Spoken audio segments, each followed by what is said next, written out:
Hola, ¿qué tal? Este es su programa Monseñor Romero y la misión del Evangelio en este primer domingo de la Cuaresma.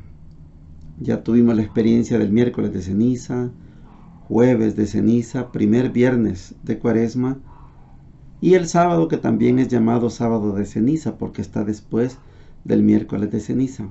Hoy comenzamos los domingos de la Cuaresma. Son 6 domingos, suficiente para poder meditar lo que lleva como objetivo en la Iglesia la vida, pasión, muerte y resurrección de Jesús.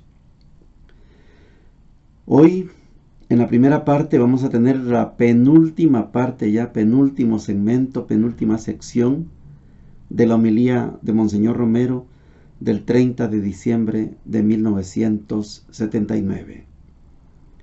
Ha sido muy rica la experiencia, estoy seguro que muchos de ustedes han disfrutado esta joya, porque Monseñor Romero precisamente es una persona fuera de serie, fuera de lo común.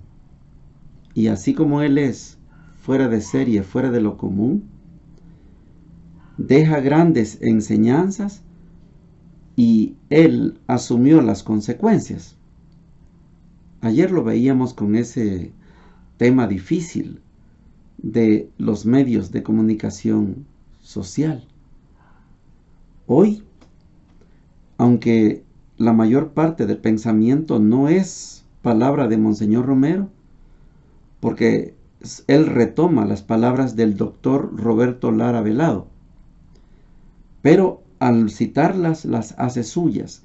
La frase del día dice lo siguiente: por todo esto, estamos de acuerdo con la nota del doctor Roberto Lara Velado. Me parece muy clara y muy valiente cuando se dirige a la Junta Revolucionaria de Gobierno para decirle: es indudable que el difícil clima que vive nuestro país se ha exacerbado en los últimos días.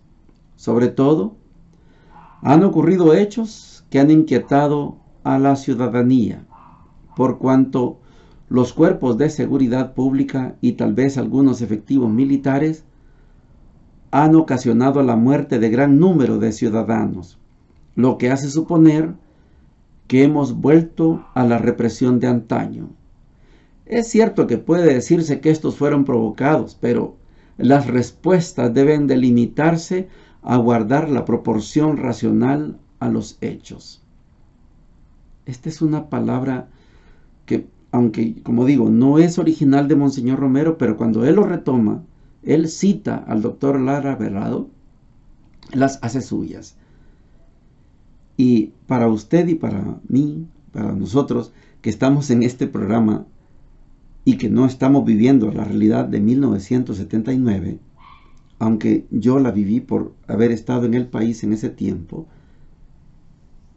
nos hemos ido dando cuenta que poco a poco, después del 15 de octubre de ese año 1979, hoy estamos en el 30 de diciembre, poquito más de 2 meses,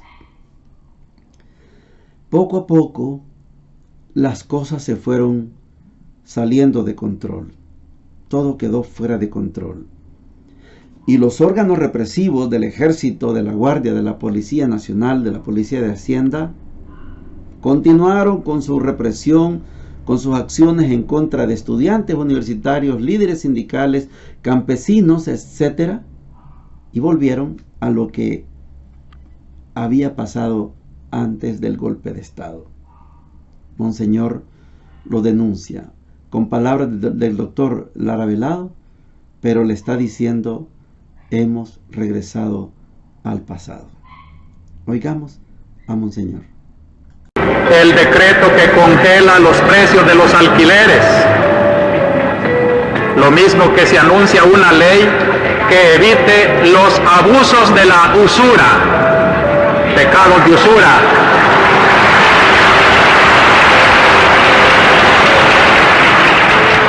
El otro día denunciamos cómo por una deuda de 300 colones se embarga una casa y todavía se deja comprometida en la deuda una pobre persona. el compromiso del ministro de Justicia de luchar contra toda corrupción moral. Siempre decimos lo mismo, esperamos que los hechos corroboren las palabras.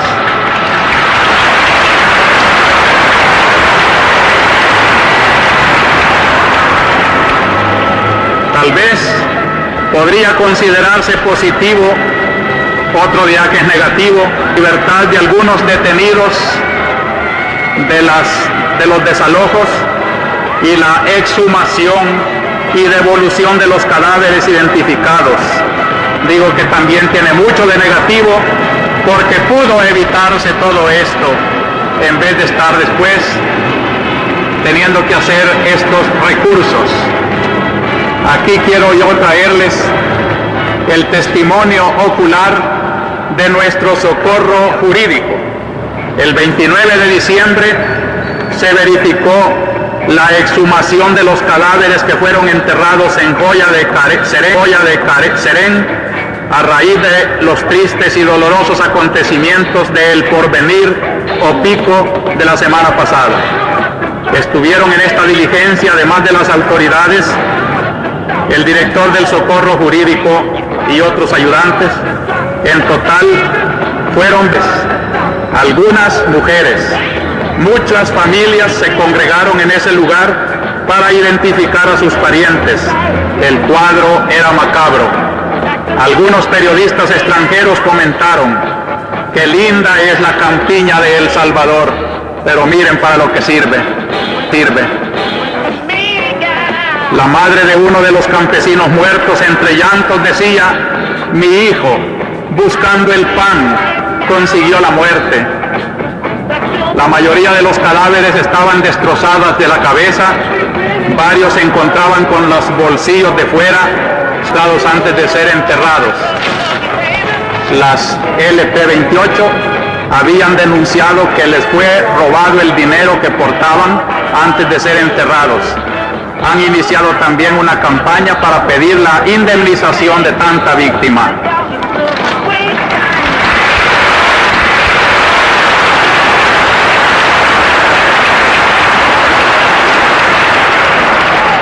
Continuando el informe de socorro jurídico, el 24 de diciembre se llevó a cabo el sepelio de los obreros Raúl Humberto Martínez y Manuel Antonio Marroquín Arteaga, el Priconelca y el otro de Goltri Libes. Ambos fueron secuestrados el 19 de diciembre en su casa de habitación y en su centro de trabajo respectivamente, y sus cadáveres localizados el 23 de diciembre en la calle que conduce al cantón Las Granadillas, hacia el puerto de la Libertad. Presentaban directas señales de tortura física, quemados, desgarrados sus miembros, costillas quebradas. La semana anterior habían sido asesinados con lujo de barbarie otros dos dirigentes sindicales de Santa Ana, Gerardo Antonio Herrera, y bien el dirigente de la subseccional tropical embotelladora fue capturado y puesto en libertad el 24 de diciembre. Esta nueva persecución en contra de los obreros, concretado en la tortura y muerte de sus dirigentes, atenta contra los más elementales derechos de los trabajadores salvadoreños, derecho a la vida, a la libertad y a la asociación sindical. He recibido también un telegrama del partido UDN que dice: UDN condena y protesta por el asesinato del señor Manuel Carranza Chávez, de 56 años de edad, tío del compañero Mario Aguiñada Carranza, secretario general del UDN. Él fue secuestrado violentamente de su casa de habitación en Ayutustepeque el sábado 22 de diciembre a las 10 horas y llevado a asesinar a Coatepeque, en donde se encontró su cadáver el domingo por la mañana. El UDN considera este crimen como una expresión más de la ofensiva reaccionaria que está en marcha y como una agresión directa hacia nuestro partido.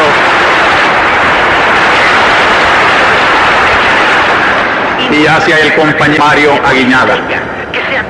Socorro Jurídico también informa Aún no sabemos si han puesto en libertad a los campesinos José Rubén Ábrego, Rodrigo Alvarenga y Octavio Anduray, capturados en Chalatenango el 20 de diciembre.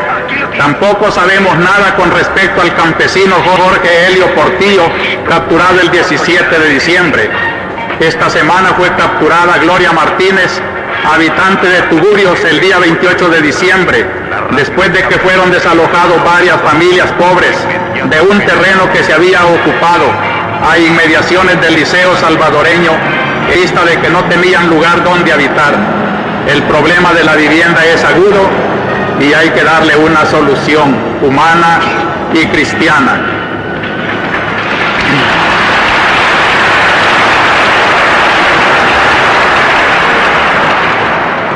En cuanto a la situación de los tugurios, a pesar de toda esta miseria, quiero felicitar al ministro de Salud por la forma efectiva, inmediata y humana con que está tratando la situación de insalubridad e higiene en estas zonas marginales. Así debería de enfrentar el complejo problema de la vivienda y de los pobladores de Tugurios.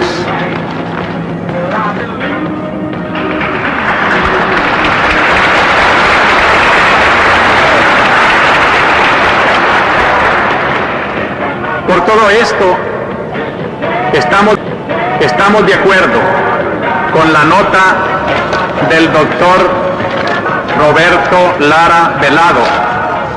Me parece muy clara y muy valiente cuando se dirige a la Junta Revolucionaria de Gobierno para decirle: es indudable que el difícil de nuestro país se ha exacerbado en los últimos días. Sobre todo, han ocurrido hechos que han inquietado a la ciudadanía por cuanto los cuerpos de seguridad pública y tal vez algunos efectivos militares han ocasionado la muerte de gran número de ciudadanos, lo que hace suponer que hemos vuelto a la represión de antaño.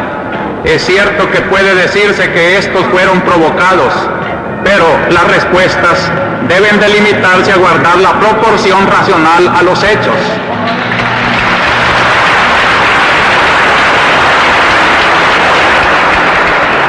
Como ciudadano, me siento en la obligación de hacer presentes mis puntos de vista a esa honorable Junta.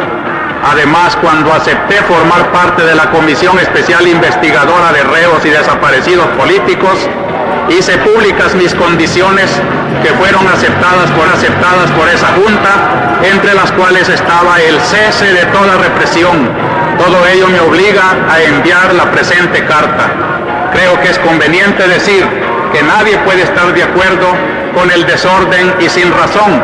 Por ello, mientras los agentes de seguridad se limitan a haciendo uso de los medios que se emplean en todo país civilizado, como gases lacrimógenos y otros similares, merecen el respaldo de toda la ciudadanía. Creo que los delitos deben castigarse, pero para ello hay procedimientos legales y penas establecidas. La mayoría de los hechos cometidos no están penados con la muerte. Ello hace criticable el excederse en los medios empleando aquellos que pueden causar la muerte. Por eso creo que es muy conveniente que se siga una investigación que haga conocer a la ciudadanía la verdad de los hechos y que se castigue de hechos delictivos, sean quien sean.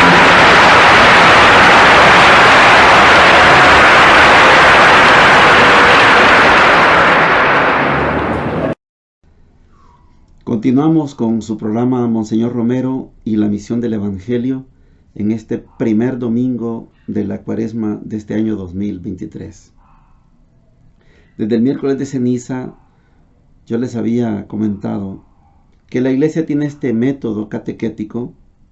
Es un método, no quiere decir que así hayan sucedido las cosas en la realidad, pero la intención de la Iglesia es que usted y yo nos metamos dentro de nosotros, nos conozcamos por dentro, reconozcamos que no todo ha estado bien y podamos orientar, de verdad, orientar nuestra vida, nuestra actitud hacia una conversión que nos haga más hijos de Dios.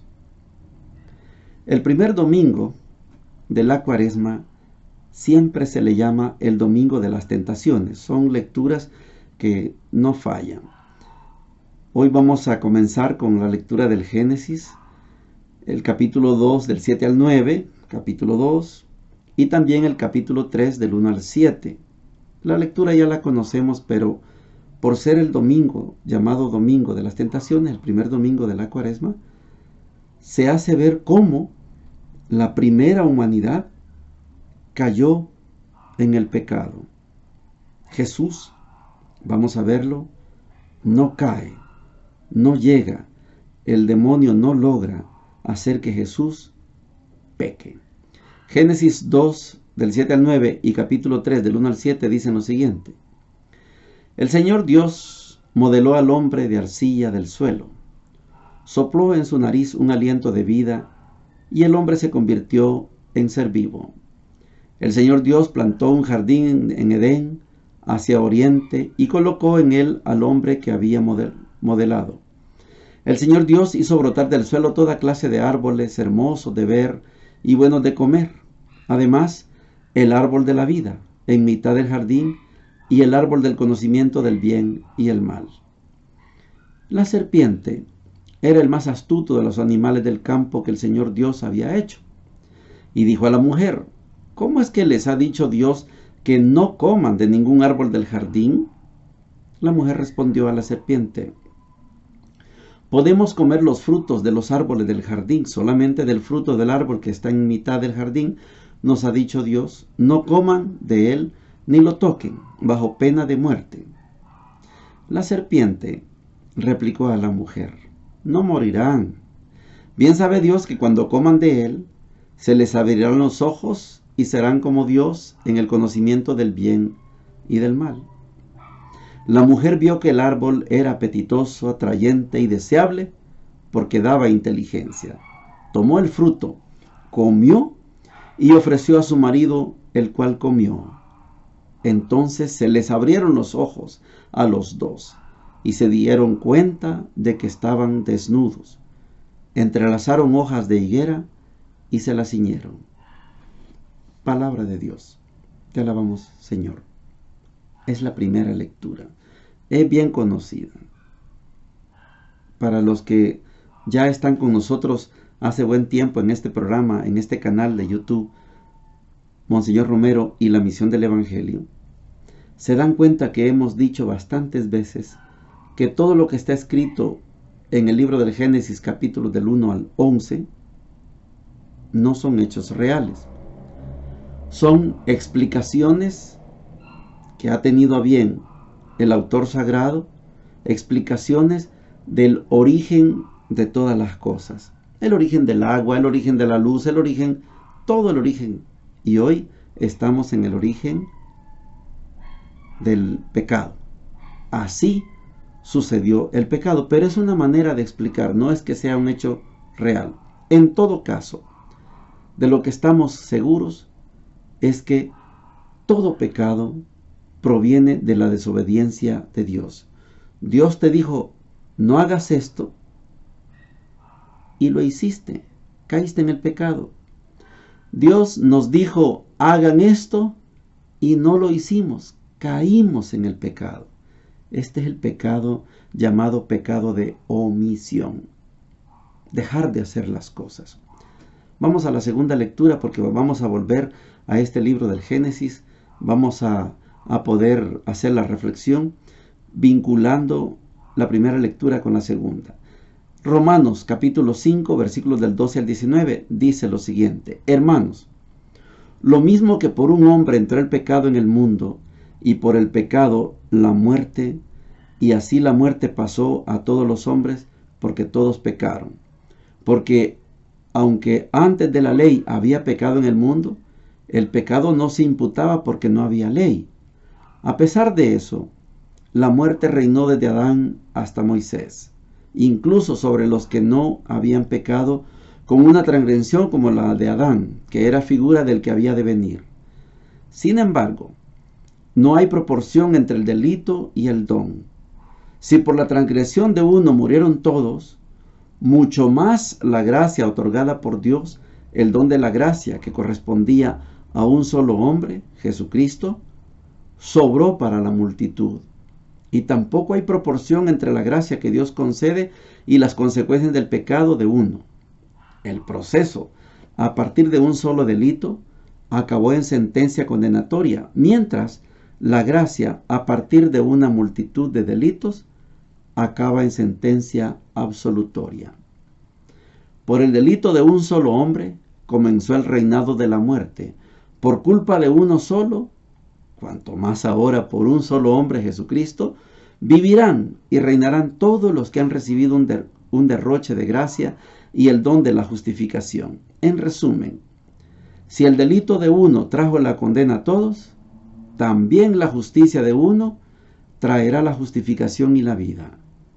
Si por desobediencia de uno todos se convirtieron en pecadores, así por la obediencia de uno todos se convertirán en justos. Palabra de Dios. Te alabamos, Señor. Hay un juego de palabras que usted que nos escucha y es abogado lo va a entender mejor que nosotros y nosotras. Porque eso de juicio condenatorio, juicio absolutorio, a veces son palabras que nosotros no estamos familiarizados. Pero está clara la intención. No puede ser que porque un hombre pecó, toda la vida y toda la historia vayamos a estar siempre muriendo. No. San Pablo, que es un ex judío, ex de la religión, ex fariseo, él tiene la experiencia de la misericordia que Dios da a los que le obedecen. Jesús se encuentra con el Saulo que iba camino a Damasco y ahí se produce un entendimiento entre Saulo y el Jesús del cual Saulo solo pudo escuchar la voz. Saulo, Saulo, ¿por qué me persigues? Pero Saulo entendió muy bien que esto era superior a la práctica de los fariseos. Y por eso hoy San Pablo habla. Es cierto, venimos desde Adán hasta Moisés en el pecado. Mucho pecado. Mucha desobediencia. Pero aquí hay uno que puede borrar mis desobediencias, mis pecados, siempre y cuando yo me entregue a él. Y Saulo dejó la religión judía, dejó de ser fariseo y se convirtió en un cristiano. Y al ser cristiano se convierte en Pablo. Y al ser mártir se convirtió en San Pablo. Así camina la gracia de Dios. Vamos al Evangelio, el Evangelio de Mateo, capítulo 4, versículos del 1 al 11. Dice lo siguiente: En aquel tiempo Jesús fue llevado al desierto por el Espíritu para ser tentado por el diablo. Y después de ayunar 40 días con sus 40 noches, al fin sintió hambre. El tentador se le acercó y le dijo: Si eres hijo de Dios, di que estas piedras se conviertan en panes. Pero él le contestó diciendo: Está escrito, no solo de pan vive el hombre, sino de toda palabra que sale de la boca de Dios. Entonces el diablo lo lleva a la ciudad santa, lo pone en el alero del templo y le dice: Si eres hijo de Dios, tírate abajo, porque está escrito, encargará a los ángeles que cuiden de ti y te sostendrán en sus manos para que tu pie no tropiece con las piedras. Jesús le dijo: También está escrito, no tentarás al Señor tu Dios. Después, el diablo lo lleva a una montaña altísima y mostrándole los reinos del mundo y su gloria le dice: Todo esto te daré si te postras y me adoras. Entonces Jesús le dijo: Vete, Satanás, porque está escrito, al Señor tu Dios adorarás y a Él solo darás culto. Entonces lo dejó el diablo y se acercaron los ángeles y le servían. Palabra del Señor. Gloria y honor a ti, Señor Jesús. 3 tentaciones. Podemos enumerarlas 1, 2 y 3. Podemos enumerarlas. Pero San Mateo, igual que los sinópticos, no quieren que nos enteremos que hubo 3 tentaciones. Una del hambre, que hay que comer. Una del placer. Tírate, hazte famoso. Tú te tiras de lo más alto del templo y los ángeles te reciben y todo el mundo te va a aplaudir. La fama. Y el tercero, la idolatría. Póstrate, adórame y yo mira todo lo que te voy a dar. 3 tentaciones que se pueden descifrar, se pueden dividir en cientos de tentaciones. Las 3 tentaciones que se mencionan hoy tienen una intencionalidad muy bonita. La intencionalidad es que Jesús en Mateo capítulo 4 va a comenzar su vida pública. Se acaba de bautizar y ahora, después de bautizado, Jesús se va al desierto. No importa si son 40 días con sus 40 noches, no importa si comió o no comió, eso no es lo importante. Lo importante es que el Evangelio de Mateo, el de Marcos y Lucas ponen estas tentaciones apenas sale Jesús de su bautizo. Y esta es la referencia para que usted y yo, que estamos bautizados, no caigamos en la tentación, no sucumbamos en la tentación. Está escrito, solamente hay que adorar a un Dios. Está escrito, no tentarás al Señor tu Dios. Está escrito, no solo de pan vive el hombre. El pueblo de Israel cayó en estas 3 tentaciones y esto es lo que dice el texto del Evangelio. Aquel Israel cayó en las 3 tentaciones. Tuvo hambre, renegó. Quiso fama, quiso ser como los otros pueblos. Dios quería que se siguieran gobernando por medio de jueces. No, ellos querían un Dios, un rey. Y apartaron a Dios. Y la última, que es la más delicada, no confiaron plenamente en Dios. Y se fueron buscando otros dioses. 3 tentaciones. El hambre, la fama y la idolatría. Como estamos en la fase de esta cuaresma y ustedes y yo estamos de verdad haciendo un ejercicio de introspección, hoy nos corresponde revisar nuestra vida. ¿Idolatría? ¿Somos idólatras? ¿La fama? ¿Somos vanidosos? ¿Buscamos que nos aplaudan? Y tercero, ¿no somos capaces de ayunar? ¿No somos capaces de soportar una inclemencia de la justicia y de la injusticia en nuestros lugares? 3 retos. Y poco a poco, en la medida que nos adentremos más a la cuaresma, vamos a ir descubriendo más temas de qué hablar. Bendiciones para todos y para todas.